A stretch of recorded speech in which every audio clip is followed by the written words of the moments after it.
What's up, folks? Welcome back to TacticalTortoise. My name is Trevi, and I've been waiting for a while to... Do you mind? Oh, you want to watch TV? A couple weeks ago, I went to Adepticon 2023, and while I was there to run a booth for a game that I'll talk about later in this video, I also got a chance to wander around the convention center and demo some other games, at least check them out. And I wanted to talk about them today. Now, this isn't my normal Warhammer 40,000 focus content, and I know that always is kind of a crapshoot for how it's going to do, so we're just going to wing it. I don't have a script or anything. We're just going to dive right in, and I'm going to talk about the coolest games that I played at Adepticon 2023 that you've probably never heard of. Now, before we dive into it, I do want to let everybody know that this video isn't sponsored or anything. None of these games have incentivized me to talk about them. I do have a personal relationship, obviously, with one of them. I'm on the team for the Breachstorm miniatures game, and I was there actually demoing the game at their booth. So I am significantly biased in the favor of that game. I'll probably talk about it in the future on the channel a little bit more, but if you want to check them out, it's breachstorm.com. I'd really appreciate it. And with that, let's dive into some weird and wacky miniatures games from Adepticon. Now, for those who don't know, Adepticon is one of the largest tabletop miniature gaming conventions in the entire world, and certainly the largest in North America. It has a focus on miniature games like Warhammer 40,000 and Age of Sigmar and Malifaux, stuff like that, sort of classic miniature games, but it also has a little bit of a representation for board games. And the first game on my list is a board game called Nexus Arena Combat. This one launched on Kickstarter ages ago. I think I might have backed it, but the Kickstarter didn't go so well. It looks like they've managed to launch independently, separately, however, and actually created one of the most impressive presentations for a board game that I've seen in a while. It is kind of a boutique board game, so it runs a relatively high price point, but it does look really nice with pre-painted figures and lots of hard plastic components. The gimmick of the game is that it is a sci-fi gladiatorial fight, and you and all of the other players at the table are trying to not only win the fight, but also do so in the goriest and most spectacular manner possible. By getting points during the game, you can buy all sorts of silly upgrades, things like buzzsaws that run across the battlefield, spike pits, and additional features that can mess up your opponent's fighters. It's real beer and pretzels energy. It looks super fun to play, and I think most importantly, the components look absolutely amazing. There are some hobby miniature aspects. You can get resin casts of a lot of the figurines, and I think the expansion packs are in resin casts that require some assembly. But generally speaking, it is a real board game experience. The models look cool as well. They're all kind of like alien monster looking dude. And the art is super cool, but overall, the vibe is super silly and extremely gory. Another Kickstarter darling I saw at the show was Snapships. This is very much along the lines of X-Wing or Armada space combat games, but with a pretty unique twist. The Snapships line is a series of customizable spaceship miniatures. They have parts that they can snap and add on to each other to build out unique loadouts, a la something like Legos or Kinect. Snapships Tactics is a miniature game adaptation of the Snapships product line. So it includes rules for playing with your Snapships. Now, unfortunately, I wasn't able to actually demo this game. The gentleman I talked to at their booth was part of the engineering team, but did not have any experience with the actual game design. So I looked through the rulebook a little bit and got a little bit of a feel for it, but I think generally it is very much an X-Wing style of sci-fi dogfight game. One of the most interesting mechanics, though, I think, is that while there is a points-buy system, as far as I can see, for your ship components that you will add onto a hull, there's also a resource management system in that all of those components will build additional heat for you. So while you can just load yourself up with engines and weapons to make yourself the most fearsome thing in space, those are going to overheat your ship extremely quickly. So you're not actually able to use all of them every turn. Otherwise, you'll just turn into slag before the battle even starts. It also has an AI system, so you can play either solo or co-op or against an AI-controlled set of ships, which is cool as well. And ultimately, looks pretty sweet. I wasn't really aware of Snapships before this. Apparently they have a pretty wide product catalog. You can actually get them all on Amazon, but a miniatures game adaptation of them just makes total sense to me. We'll stay with the board game theme for a hot minute here and talk about Omicron Protocol. This is a hex-based skirmish game set in an apocalypse, where very much like Deus Ex, humans have cybernetic augmentations that are malfunctioning or being taken over, creating sort of zombie-like catatonic citizens that wander around and beat people up who end up making too much noise or generating too much EM radiation around them. In the game, you play a team of survivors trying to complete special objectives, and this makes these zombies a pretty integral obstacle to completing those objectives. As you and your opponent's team get stuck in, try to do whatever it is the mission is asking you to do, and begin fighting, you start generating noise that will attract new zombies that you can use to sick on your opponent or even farm for victory points. The overall experience is very much in between like a skirmish level miniatures game and a board game. Just like the last game we talked about, it also has an AI system where you can play a pre-generated solo or co-op mission, so you don't have to fight against another team, you can be fighting against the environment instead. In that way, it can be played very much like Zombicide, which is obviously another super duper popular zombie fighting game, but it has its own unique system, with team customization and the selection of your characters a big part of the strategy. Each team plays very differently and has a different set of unique characters that you can compose your team of. They all have unique mechanics and unique specialities. And while it is a little bit more board gamey, with most of the components coming in a single set, there are some expansions that can add additional teams, including cybernetically augmented animals led by a big elephant, which, I mean, is just like super sick. Well, I'm not the biggest fan of grid-based games where you have spaces you move on the table rather than true measurement games. I think Omicron Protocol does a good job of utilizing the system pretty well. And the introduction of kind of a neutral third party in the zombie mechanic makes it much more unique and less confrontational than a lot of other skirmish games. If you have a board game night, this might be a good one to check out if you want to convert your board game friends into wargamers to play with you, because it definitely walks the fine line between a board game and a war game. But speaking of war games, we can dive headlong into the crunchiest of war games with a historicals game called Sergeants. Sergeants is one of the most interesting games I think I've ever seen, just in that it is the product of many different influences. It walks the line between the crunchiest historical miniature games and a board game and a game that represents more modern game design ethos. Looking at it from a top-down perspective, it looks like a lot of other historical games, with a lot of kind of generic-looking historical miniatures, but has a ton of board game components added on. But its game design is focused on historicity and realism to an honestly shocking degree. The game plays on a set of tiles that the game determines the position of, but also has a bunch of other components that you can set on top of, including punchboard buildings that you actually construct out of a kit and that have levels for your miniatures to be positioned on. In that way, it takes the board game layout of having a preset board and adds on top of it the three-dimensionality of a miniatures game in a way that not any other miniatures game really takes advantage of. It's a true measurement game, but all of the terrain effects are actually just laid out on the board that you're playing on. You don't have to reference a rulebook for your terrain effects because each tile has unique modifiers depending on the type of terrain you're fighting over. In addition to that, each of your soldiers is actually procedurally generated. You buy them in booster packs and they'll actually give you a random set of stats. That can mean that trying to accumulate soldiers with more superior stats or a better set of action cards is beneficial to you, but generally speaking, I'm not sure you'll notice too much of the difference. The game is entirely card-based. There's no dice involved at all. Each of your soldiers has a unique set of cards that they add to your deck that will affect both them and a preset number of other soldiers in your team. Each faction in the game also has faction statistics that sort of determine whether or not the incidence of cards that are more lethal or more defensively oriented is in their deck. And that's where the historicity comes in, with the unique tactics of each individual military unit that's represented by factions in the game being represented in their ability to fight at close range, long range, being more aggressive or more defensively oriented. Altogether, it's a pretty cool system, but definitely much different than everything you've ever played before. Its focus on realism and trying to make realistic combat tactics very useful was actually very impressive to me. In fact, while I was done with the game, I was joined by a US serviceman who said he was very impressed by how well the game represented its realistic mechanics. Overall, Sergeants exists in a weird place, where it's not quite as ambiguous or caught in the weeds as other historical games, but still has the presentation of a more modern and advanced game. Also, procedurally generated characters are just so weird and interesting.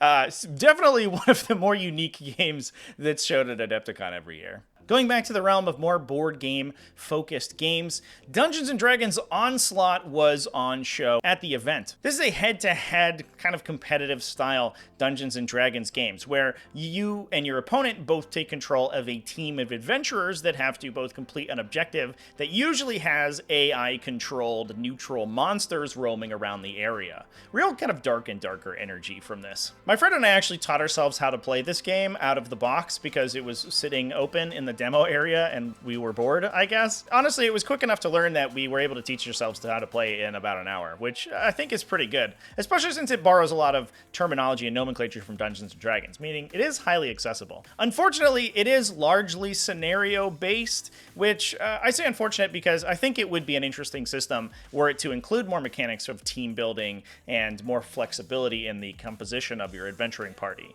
Instead, it determines what characters your adventuring party is composed of during each mission, and the missions are all sort of pre-selected and meant to play in kind of a legacy order that gives you bonuses or drawbacks depending on whether or not you've won or lost the previous mission. In that way, it is very much like a head-to-head D&D campaign where you each have a different party of characters. The mechanics themselves are pretty straightforward. A lot of it was kind of D&D tropes, but I think one of the most interesting components of the game were the character stat cards. They actually had multiple dials built into them, so they each functioned like a little bit of a dashboard, and that allowed the game to keep track of things like ability cooldowns, where you could use an ability and then not have it active again for 2 or 3 more rounds, using a dial to track when it would next be available. Trackers also kept track of how much hit points your characters had, whether or not their statistics changed as they lost hit points, and even whether they got additional abilities from leveling up. This is a WizKids game, so it's very much along the lines of HeroClix or MechWarrior Dark Age, so if you are familiar with those games, you'll be familiar with a lot of these mechanics. Overall, it was a relatively straightforward game and a cool adaptation of the D&D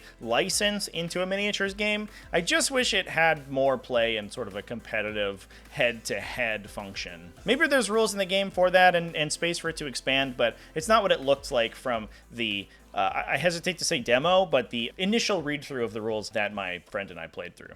Keeping on the track of miniature games, we'll talk about Polyversal next. This is a miniature agnostic small-scale miniature game. I think it uses usually about 6mm scale miniatures, which is extremely tiny. They do have miniatures for sale for use with the game, but they're generally sculpts from other games or other companies that are licensed to be used with Polyversal. But the main idea is that you can use any 6mm miniatures that you want, and the game is structured around giving you rules to create profiles for them. There is an in-depth and very complex formula for the cost of your units based on the power of their weapons, the weapons that they're carrying, and special abilities that they have. One thing when it comes to that stat block creation mechanic is the use of special weapons and special abilities. Those usually tend to get very cookie cutter and not too interesting because they're very difficult to cost appropriately, especially if they do really weird, esoteric, and interesting things. The game, I think, has an appropriate level of upgrade abilities, so you can specialize each of your units to do interesting things. You also have what's called a psychological profile that you apply on top of these special abilities. Your psychological profiles give your units some statistical buffs and also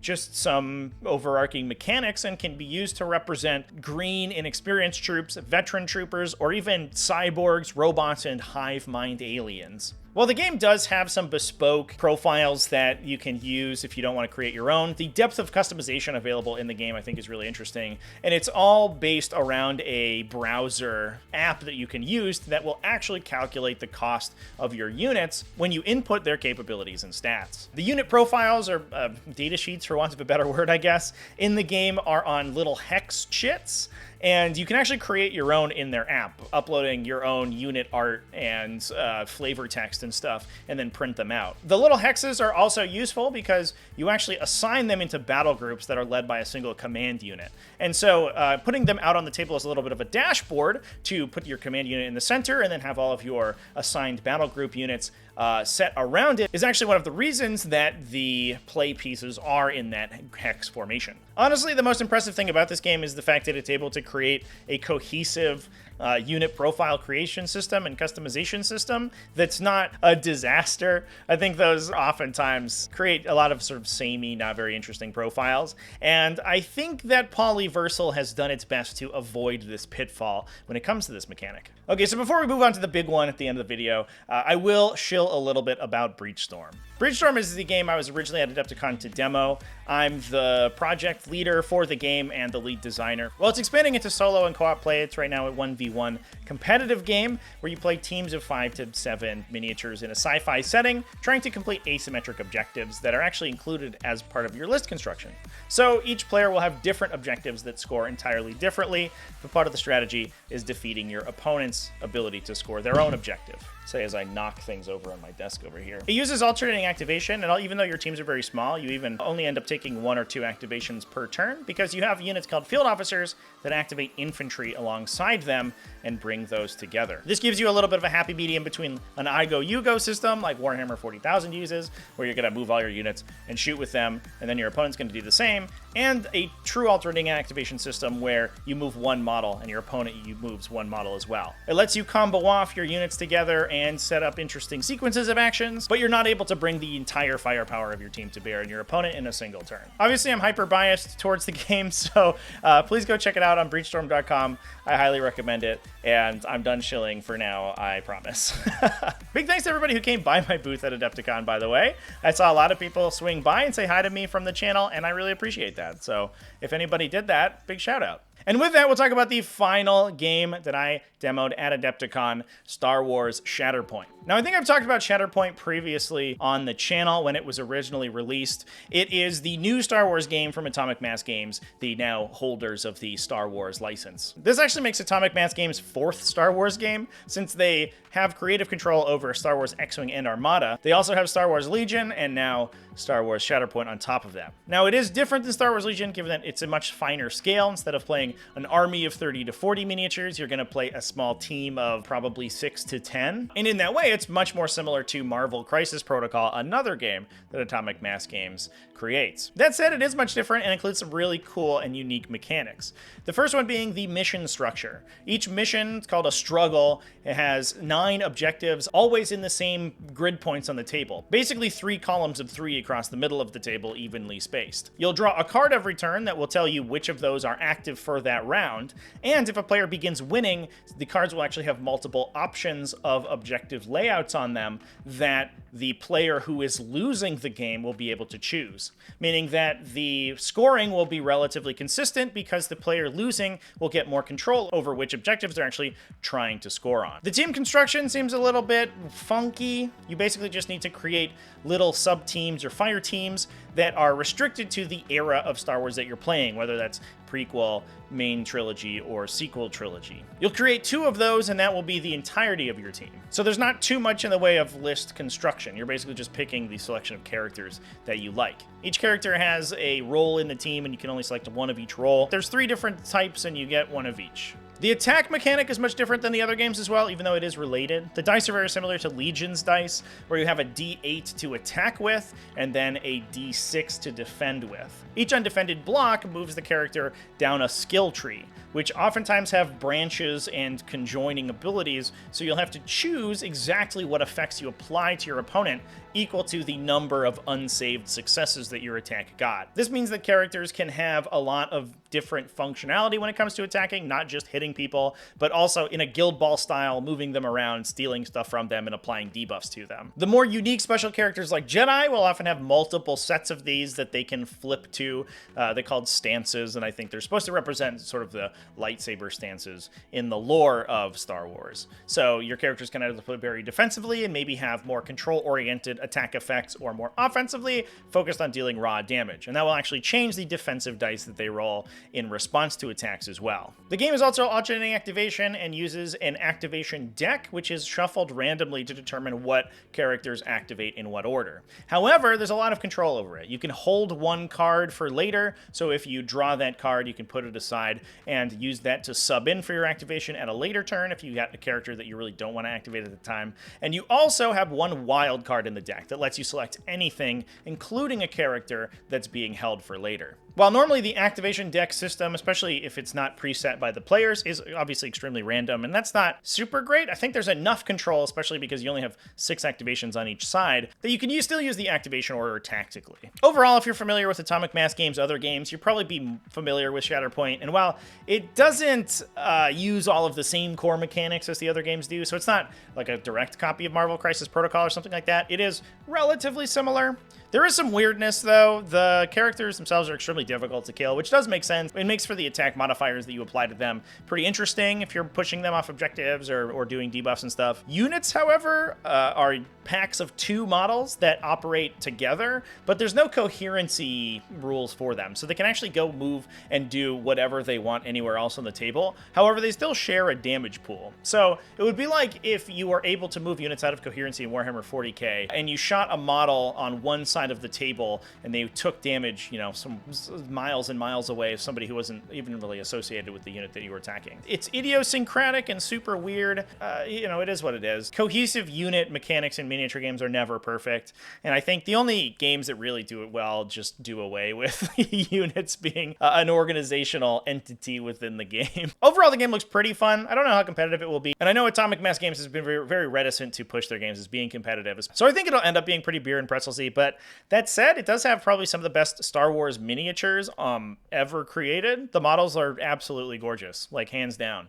I didn't really like Star Wars Legions models when they came out. They were real bad, but the Shatterpoint miniatures are the exact opposite. Absolutely incredible looking. I don't know if I'm actually going to play this game. It seems okay, but the models are awesome. So if you like Star Wars models, it's good enough just for that. And with that, those are the games I demoed at Adepticon. I appreciated talking to everybody who was associated with these games and having them give me the rundown and a demo where applicable. It was super fun, and Adepticon's really awesome because it gives you the opportunity to demo these different games. Check out all of these games. I'll have links for them down in the video description, so please check them out. And obviously check out Breachstorm. It's the best one. Like, clearly, obviously, like, why did I even demo any other games? I don't know. Well, I love Warhammer 40k dearly. I do also like talking about games that aren't Warhammer 40,000. So I hope this video does well, because then I can do more content that's a little bit more industry focused. But who knows? At the very least, it was fun to demo all these games and make this video. So hopefully you enjoyed it too. Anyway, that's it for me today. Big thanks for watching all the way to the end. Big thanks as well to everybody who supports the channel, either over on Patreon at patreon.com/TacticalTortoise, YouTube channel members, Twitch subscribers. All you people are great, and I love you. Remember to keep it classy, folks, and have happy wargaming.